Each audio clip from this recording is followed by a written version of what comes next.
Շնորհակալ եմ ազգային ժողովի մեծարգո փոխխոսնակ, հարգելի հայրենակիցներ, նախ ուզում եմ ևս մեկ անգամ տեղեկացնել, որ երեկվանից մենք այս դահլիճում կարևորագույն փաստաթուղթ ենք քննարկում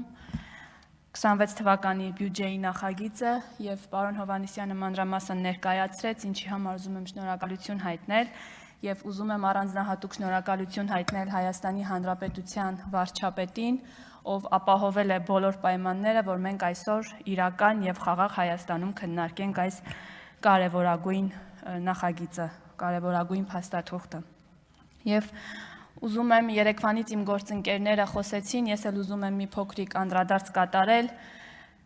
երբեք չընտրված, բայց մեր երկրում նախագահ աշխատած երկու անձանց վերջին օրերին տված հարցազրույց ասեմ, չգիտեմ, մենախոսություն ասեմ, ինչ ասեմ, ասելիքը բնականաբար շատ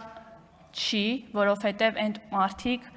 ամենից լավն են բնութագրում իրենց էությունը, ավելի ամենից լավն են, բոլորիցս լավ են բնութագրում իրենց տեսակետները, իրենց իրականում մտածածը, քան կաներ մեզանից յուրաքանչյուրը, որովհետև երկար տարիներ աշխատած, նախագահ աշխատած մարդը, նորից եմ կրկնում, այս ձևակերպումն եմ օգտագործում, որովհետև երբեք այդ մարդիկ ընտրված չեն եղել ժողովրդի կողմից, երբեք ժողովրդավար ընտրությունների միջոցով չեն ստանձնել եւ չեն եկել իշխանության։ Այդ մարդիկ խոսում են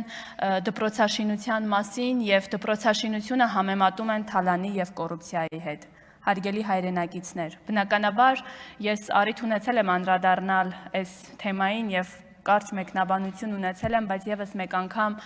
կուզենամ վերհիշենք բոլորս միասին եւ վերահաստատենք, որ Սերժ Սարգսյանը այն ինչ ասեց այդ եթերի ժամանակ բնավ նորություն չէր ոչ մեզ, ոչ Հայաստանի Հանրապետության քաղաքացիների համար, որովհետև մենք բոլորս ապրել ենք այս երկրում, բոլորս տեսել ենք, թե ինչ վիճակում էր գտնվում Հայաստանի Հանրապետության դպրոցները եւ ինչ պայմաններում էին մեր երեխաները կրթություն ստանում։ Այնպես որ բնականաբար նորմալ է եւ ուղղակի ինքնախոստովանական ցուցմունք էր տալիս Սերժ Սարգսյանը եթերում, ասելով եւ համեմատելով դպրոցաշինությունը թալանի եւ կոռուպցիայի հետ։ Այնպես որ այստեղ շատ ասելիք չկա։ Մի փոքր կանդրադառնամ մարտի 1 եւ հոկտեմբերի 27 Շնորհակալություն։ Կանդրադառնամ նաև մարտի 1 եւ հոկտեմբերի 27 կազմակերպած Քոչարյան Ռոբերտի մտքի գոհարներին, փայլատակումներին։ Հարգելի հայրենակիցներ, այս մարդը, ով եւս երբևէ ընտրված նախագահ չի եղել, բայց նորից աշխատել է երկար տարիներ որպես նախագահ Հայաստանի Հանրապետությունում, Հայաստանի Հանրապետությանը մեղադրում է 44 օրյա պատերազմը հրահրելու մեջ։ Եկեք եւս մեկ անգամ փաստենք, որ այստեղ եւս շատ ասելիք չկա, միայն ու միայն կարող ենք շատ կարևոր արձանագրում անել, ասելով, որ այս մարդը եւ իր թիմակիցները, իր ընտանիքը բացարձակապես կապ չունեն Հայաստանի Հանրապետության հետ եւ այն խնդիրները, որոնք տարիներ շարունակ եղել են մեր երկրում, դրանց հեղինակը եղել են այս երկու անձինք։ Քոչարյան Ռոբերտն ասում է, գիտեք, ինձ հաճելի էր ժողովրդի հետ շփումը։ Ոչ, պարոն Քոչարյան, մենք գիտենք, որ ձեզ հաճելի չէ։ Մենք գիտենք, որ ձեզ հաճելին զուգարաններում մարդ սպանելու հրաման տալն է։ Մենք գիտենք, որ ձեզ հաճելին մարտի 1 եւ հոկտեմբերի 27 կազմակերպելն ու մարդկանց գնդակահարելն է։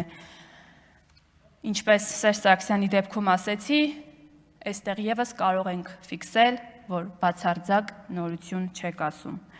Եվ ես հորդորում եմ, խնդրում եմ ձեզ, դուք հաճախակի եթերներով հանդես եկեք, 7 չէ, 17 ժամ խոսացեք, որովհետև սա միայն ու միայն վերահաստատում է Հայաստանի Հանրապետության ժողովրդի մոտ այն տեսակետն ու կարծիքը, այն համոզմունքը, որ մեր երկրում երբեք ու երբեք պիտի թույլ չտանք, որ ձեզ նմանները վերադառնան իշխանության, անգամ ընդդիմության կարգավիճակում դուք անելիք չունեք։ Եվ խոսելով Հայաստանի Հանրապետության ժողովրդի մասին, ես ուզում եմ ձեզ եւ բոլորիս վստահեցնել, որ այնքան իմաստուն է Հայաստանի Հանրապետության քաղաքացին, որ այո, ձեր ամեն խոսելուց հետո եւ վերհիշելով անցած տարիները մեր պատմությունը, մեկ անգամ եւս բոլորս միասին առաջիկա ընտրություններում ձեզ ձեր համապատասխան տեղն ենք ուղարկելու, ի նկատի ունեմ մեր քաղաքացիների հետ միասին։ Եվ նորից եմ կրկնում, դուք անգամ ընդդիմության աթոռները չեք զբաղեցնելու, որից հետո այսպես դատարկ թողնելու։ Անվերադարձ գնալու եք քաղաքական աղբանոցը եւ ինչքան էլ փորձեք հույսեր փայփայել վերադարձի, դա չի լինելու։ Դուք անհույս լավատես եք եւ կարող եք շարունակել այդպես մնալ, դա ձեր ընտրությունն է։ Խոսելով ընտրությունների մասին, չեմ կարող չանդրադառնալ առաջիկայում սպասվելիք թիմ ընտրությունների մասին, մասնավորապես Էջմիածնում սպասվելիք թիմ ընտրությունների մասին եւ վաղաշաբաթի մեր սիրելի հայրենակիցներին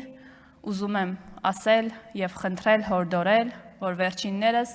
նոյեմբերի 16-ին գնալով ընտրատեղամաս իրենց ձայնը վստահեն մեր թեկնածուին, ով ես տեսնում եմ, թե ինչպիսի սեր ու հարգանք է վայելում քաղաքացիների շրջանում։ Խնդրելու եմ մեր ընտրողներին գնալ ընտրատեղամաս եւ թույլ չտալ, որպիսի Գյումրի